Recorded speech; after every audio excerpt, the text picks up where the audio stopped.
All right, let's look at the importance of naming a boogeyman. When you're trying to emotionally manipulate a group of people, once you get them engaged in some form of anger at one shared target, like the Democrats or the libtards or whatever, you can hone in on what emotions get them extra angry, what only gets them a little bit angry. And they carefully wanted to figure out what works the best, what triggers the best. And that's what they use the most to keep people angry.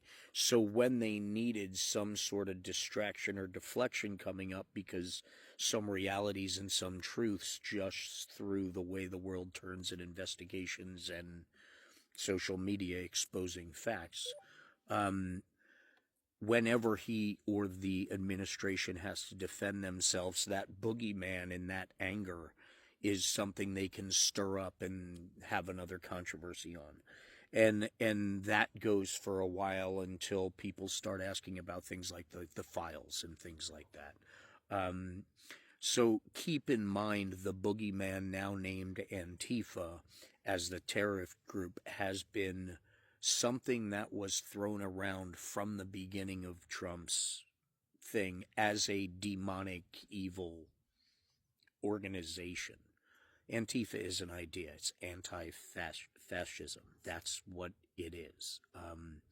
It's an ideal. It's something every true American should be anti-fascist. Just a thing. But it was titled. It's like fake news. So any news that's negative to Donald Trump is fake news. They created the media boogeyman of fake news. So there's always an excuse not to believe the news. There's always a catchphrase to throw out. It's the same thing as this. It's a fraud. It's a hoax. There's the catchphrases, the titles, so Antifa as a terrorist organization being named that gives the president extra powers in whatever having to do with dealing with anyone they can say is Antifa.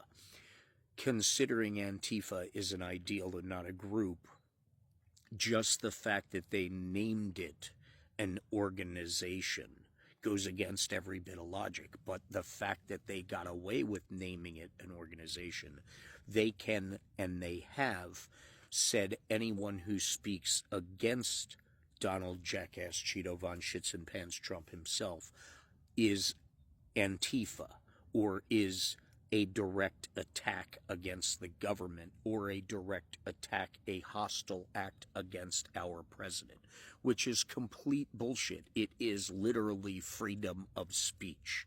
So the ability to throw any enemy or anyone who says anything against you under the Antifa, you're a terrorist umbrella, gives him carte blanche to do whatever the hell he thinks he wants to do. Now, all of this stuff that's going on and all of these idiots and his little sheeple that are like the ICE agents and all that, that are doing this illegal stuff, that are on camera, are accumulating hits. Like, it's